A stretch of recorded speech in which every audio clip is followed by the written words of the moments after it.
How to convert a 3G to 4G network on Android.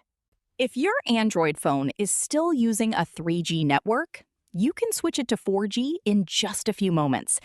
Keep in mind that your phone, SIM card, and mobile carrier must all support 4G for this option to work.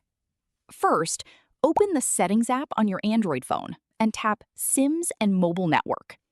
Here, choose the SIM card that you use for mobile data. If you're using a dual SIM phone, make sure you select the correct SIM. Now, look for Network Mode and tap on it. A list of available network options will appear. From the list, select 4G Preferred. This tells your phone to use the 4G network whenever it's available, while still switching to a lower network only if necessary. After selecting 4G Preferred, close the settings.